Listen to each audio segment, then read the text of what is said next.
Canadian Bulldog with wrestling merchandise and memories. That's merchandiseandmemories.com. And today we're asking the question, can we talk about Robin Green? Just before we get started, wanted to let you know that Wrestling Merchandise and Memories has more than 100 unique and conversation-starting top 50 lists on its site. Check it out at bit.ly/top50lists. The year was 1989, and in WCW, Rick Steiner was cast more or less as Eugene with some collegiate wrestling skills. A lovable goof who may not have been the brightest bulb in the chandelier, but certainly one of the more popular characters in the promotion. And once he began teaming with his younger brother Scott, the dog-faced gremlin was pretty much unstoppable. Unless you factor in that he had a ringside crush, a girl named Robin Green. Rick first introduced Robin Green, who was dressed up to look all dorky, at a television taping while holding her not by the hand, but by the arm, as though she was being held hostage or something. Classy move, Rick. Pretty soon, Rick would disappear during the course of his tag team matches to spend time with Robin at ringside, as she was courteous enough to reserve an extra seat for her love interest at every television taping and event that WCW traveled to. However, Rick's sudden exits did not please Scott, nor did it please Missy Hyatt, who was at the time the manager of the Steiner brothers. Both Scott and Missy insisted that Rick prioritize his wrestling career over his sexual pursuits, which, admit it, is a sentence you'll probably never hear again. While canoodling in the front row at the Omni was fun and everything, eventually Rick decided to take his relationship to the next level, going out on an actual date with Robin. And much like you or I might opt to do, he decided to bring Jim Ross along. Good old JR visits Steiner and coaches him on what to do, channeling his inner, whomever the coach of the Oklahoma Sooners is. Ross asks Steiner about his game plan for the big night, and the dog-faced gremlin shows off his romantic side by wearing a sleeveless tee and planning to order pizza to her hotel room. He's also planning to watch 90 minutes of Leave It to Beaver, which I'm fairly sure is code for something else.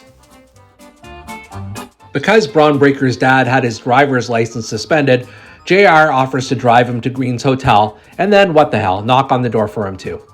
But when Green answers the door, gone are the nerdy clothes, and it turns out that Robin is, no disrespect intended to the deceased, a smoke show. JR gives off his finest cartoon-faced expression while creepily ogling someone several years his junior, while Steiner enters the hotel room and is all like, "Domino's can wait, see you later, Pops."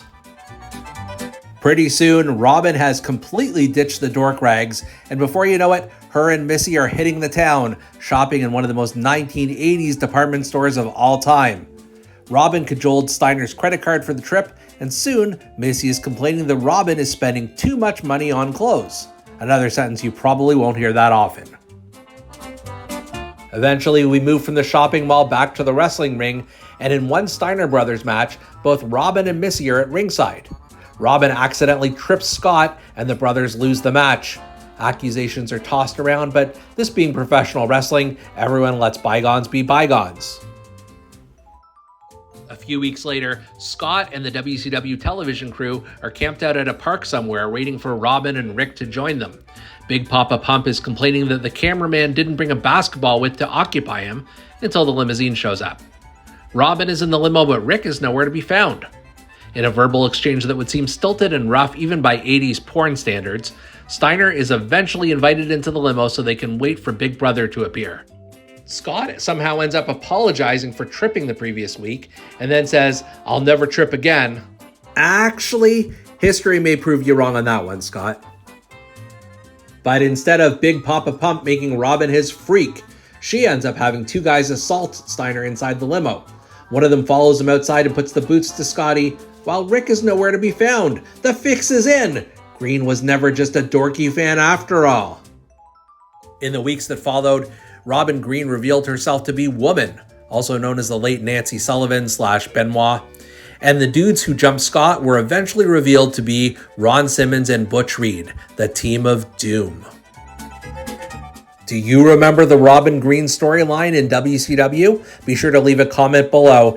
Make sure to thumbs up and like this video and subscribe to Wrestling Merchandise and Memories for more great content.